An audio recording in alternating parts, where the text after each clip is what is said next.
Welcome back to Diasporas Media. I am Victor Mudama, your host, and today we have another episode of Ask the Professor with our favorite professor, Professor Joshua M. Kivuva. And we have been going through our Global Powers in Africa series. China, we have already completed. Now we are getting into Russia. After Russia, we're going to get into the United States and then finish strong with the European colonial powers. We're going to dive right into it today. We got some interesting content. Please don't forget to like, comment, subscribe, and share. And without further ado, Professor. Thank you, and welcome back to another episode. This time we're still pursuing our comparative analysis of global powers in Africa and their influence thereof. And we've already done 3 episodes of China. So now we're going to look at Russia's influence in Africa. And because we want to do a comparative study, we'll be making a few inferences to China just to show how the two compare. And getting to start with it is that we saw in the last 3 episodes that China has pursued a very coherent policy in Africa and has been quite influential in Africa. Its policy has been dominated by 3 things: a desire to access and control rare earth minerals, especially to feed to its industries in the production of electric cars. We have also said that it is driven by a need for energy for its large population, as well as its industrial need. And thirdly, which is more encompassing, has been driven by a desire to get markets for several things that China has in excess, especially excess liquidity, excessive amounts of dollars and other foreign currencies that it wants to invest, excessive industrial inputs, excessive equipment from its very successful industries, but also China, being a large country with a large population, has also excessive manpower that it has been exporting to Africa. I pointed out that China has a very coherent and very coordinated African policy geared towards meeting specific domestic needs. Getting back to China, getting back to Russia. Russia is definitely not China. It is nowhere near any of the things, any of the attributes that we have given China. Even though it has interest in Africa, it doesn't have the kind of economic power that China has. It doesn't have the kind of military power that China has. And definitely, it doesn't even have the political and ideological willpower that China has, which has made it pursue the kind of goals that it has pursued in Africa. Russia still seems to be trying to overcome the problems that befall it after the collapse of the Soviet Union.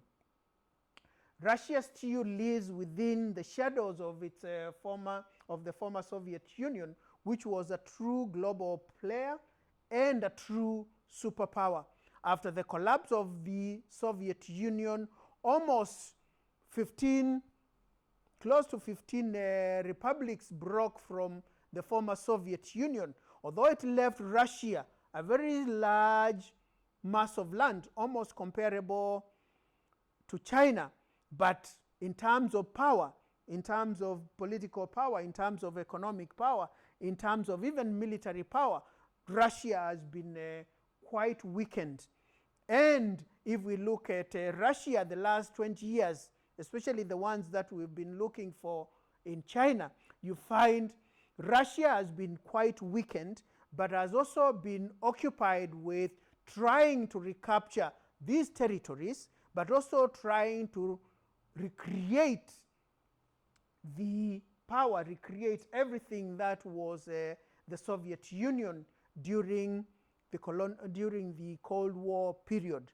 And Putin has spent so much energy in the region trying to recapture the territories that he has not been able to pursue any coherent policy outside the region. And as a result of that, if we were to compare Russia's influence in Africa and and China's influence in Africa, you find there will not be any comparison. Their sizes and assumed powers of the two notwithstanding. So, in addition to Russia trying to recreate itself, it has tried to get to Africa. It has tried to pursue a policy in Africa, but that policy has not been coherent and it has not achieved much. And the reason behind that is because of what we have said, that Russia's power has been very limited. It doesn't have the military power that the Soviet Union had. It doesn't have the economic resources that the Soviet Union had, or even China possesses. But more important, something that Russia has lost a lot of is in terms of political and ideological will. We saw that during the Cold War. The Soviet Union was so strong in ideology, was so strong politically, that when it decided to support its satellite states, it did it with a lot of force that even small countries like Cuba, the so-called the rat, was able to roar like a lion. And you can look at the Bay of Pigs or the Cuban Missile Crisis, where Cuba, a very tiny country next to the US, with the Soviet help and Soviet guarantees, was able to almost cause the Third World War. So we see the Soviet Union had ideological and political will that it was not afraid to project it and to empower small states to project it as well. So looking at Russia as Putin's Russia, that political and ideological conviction is one of the elements that is almost completely missing.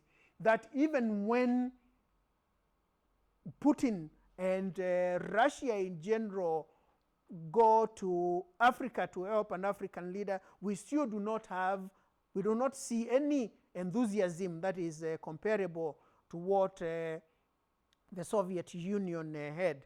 As a result of that, we can make several inferences about the policy that Russia has tried to pursue in Africa. And the first of it is that it has not been coherent, that it has not pursued any coherent policy in Africa, of course, based on this. And the second one is that it has been opportunistic, that it has, because it lacks the ideological and political will to pursue a coherent policy, and it doesn't have the resources to even coordinate it. You find whatever actions it is taking in Africa, they have been opportunistic. When Traore overthrows a government, we see him going there. When a government in Mali is overthrown, we see him trying to do something. When the Chinese want to form an alternative to the Western dominance and American dominance, and they create BRICS, we see Russia trying to do something. But we have not seen a time where Russia has gone out forcefully to initiate something. The third element of Russia's policy in Africa is that it has tended to be transactional. That even when we see the influence of Russia, it is when it is selling arms, not when it is providing them. It is when it is just helping a regime that has overthrown a pro-Western government. We do not see Russia coming in and initiating the moves. The other element that has characterized Russia's influence in Africa and involvement is that it is centered on building influence where Western powers and Western presence has been waning or has been contested. We do not see Russia helping any of the African countries to stand against the former colonial powers or to stand against neo-colonialism. It is only when the African states have already done it that we see a few mercenaries going to these countries, either to protect the new regime or to protect buildings or other resources that elements of Russia have an interest in it. And finally, like China, Russia seems to target unstable or politically unstable countries in Africa. It tends to focus on authoritarian governments. There are little bit elements of rhetoric that Russia tries to get involved in to ensure there is anti-Western rhetoric, but not much of this has been pursued and supported with Russia's resources or military power. One notable example where Russia could have made a significant influence is through the BRICS. Russia has not even made any deliberate efforts to increase the number of African states in the BRICS. If it wanted to exert more influence in the continent, it would have probably done much to ensure large countries and powerful economies like Ethiopia, like Egypt, like Morocco, like Nigeria have been given incentives to join BRICS. But we do not see Russia or Putin making any efforts towards that. I mean, we can understand because almost all its resources tend to be geared towards the war in Ukraine. The other element of Russia that we do not, that it's important to note, is that sometimes it is not so clear whether what we are seeing is Russia's interests being pursued in Africa, or these are interests of specific individuals or specific segments, or the interests of the so-called Russian oligarchs, just Putin's people. Sometimes whatever Putin seems to be pursuing and what Russia pursues is not Russia's national interest per se, but the interest of certain oligarchs. And here, much of it we see, even when we talk of Russia's and Putin's presence in Africa, it is mainly the actions of the Wagner mercenaries. These are the ones that have been more visible. So Putin seems to be using the Wagner group to pursue his interests, to pursue elite interests, but done in the name of the national interests. The above notwithstanding, Russia has had a few interests that we can identify in Africa. They have been multifaceted, they have been broad, and they have not been coherent, but a few of them can be identified. The broad ones is that Russia, like any other aspiring or any other global power, it tries to expand its global influence.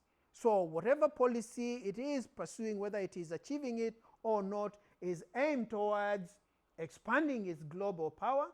It is also pursuing a policy that is geared towards economic benefits and trying to counterbalance Western influence. but it is not succeeding in it. So at the continent level, at the global level, it is not achieving much. And therefore, we see the strategy that Russia is using to achieve that, they have tended to be just as weak as everything else that it has pursued. And of course, that weakness derives from what we have said. But the above notwithstanding, again, there has been a number of things that Russia has done in Africa that can be identified, that can be singled out. And we can look at these from three broad perspectives. There are few military and security things that have been done in specific African countries that we can identify. There are a number of political and diplomatic undertakings that have given it influence. There are elements of economic and resource extraction, and of course there is propaganda that has been done. Looking at the first one, military and security cooperation, we find that the Soviet Union, we find that Russia has established a strategic military presence in a number of African countries, and has also exported arms in these African countries. Whether it is doing it in the name of Russia, or it is doing it in the name of Putin, or is doing it in the name of the Wagner group, the mercenary group, the fact remains that elements of Russia's military and security cooperation has found its way there. We find Russia has signed several defense agreements. It has provided military training. It has deployed the Wagner group, whether you look at them as contractors or a private military group. There are elements of it in Africa. It has also deployed the Wagner group in Central African Republic to provide security, to train the army, to protect key government installations, and Russia is the protector of the new Central African government. We find there are elements of the Russian military or the Wagner group in Sudan building a naval base in the port of Sudan. It is engaged in both military and civilian factions. It has been engaged, it has supplied arms to the two current factions during the political transition, and even today when the war in the Sudan is still going on. The Wagner group again has been deployed in Mali, especially after the French withdrawal. The Russian government helps the new junta in Mali and provides a counterweight to Western influence. We find there is still Russian military in Libya, in Zimbabwe, and in Algeria. Most of these countries that have overthrown pro-Western, pro-French government, they are being supplied with weapons by elements, mercenaries from Russia. The second thing that we have talked about is the diplomatic and political and diplomatic influence. Russia has tried to build alliances with several African countries, especially to get support within the United Nations. Even though it has not borne a lot of fruits, it has not been a major factor, but we know that Russia is still a member of the Security Council, of the Security Council, and it has a veto power. So even though it has not been able to amass a lot of influence, that has not waned its global power, because it can always veto. It has promoted anti-Western rhetoric in several African countries. On the economic front, we see Russia has tried to gain access, just like China, to critical resources like gold, like diamond, like oil and gas, and uranium for its industries. It has tried to partner with African elites, especially at the elite level. It is not partnering with the government, but with local political elites, with a view to starting joint ventures with them that will benefit the local elites and the Russian oligarchs. And as a result of that, it has secured several mining concessions in Africa. And then finally, we find that Russia has also had an influence in the softer powers of just rhetoric, enabling African countries, especially the ones that are fighting against neocolonialism, to give it a voice, to give it the rhetoric, to give it the language. And therefore, in conclusion, we see that Russia is too weak economically, too weak militarily, and it also doesn't seem to have the political and ideological will to pursue any significant, coherent, or coordinated policy in Africa, mainly because it is too tied within the neighborhood in its own backyard to be able to project anything outside. Thank you. Professor, thank you so much. That was a very good contextualized presentation. Um, you mentioned something about Russia being at war with Ukraine. If Russia takes key positions in Ukraine, it will be in control of a large amount of food supply for the world. You also mentioned the one moment. You also mentioned the influence. Is this what you wanted? Mm-hmm. You also mentioned the influence that it doesn't have politically and ideologically. Russia is, still very much in the Orthodox Church, and it does have this sort of role in the ideological war that's going on. And I see a lot of white males and white people in general who are also may not be pro-Russia from the political stance, but they definitely agree religiously. How much will this change in the war in Ukraine change the status of Russia as being taken seriously as a global power? Why do you feel as though it's so much not a player and has no ability to become one?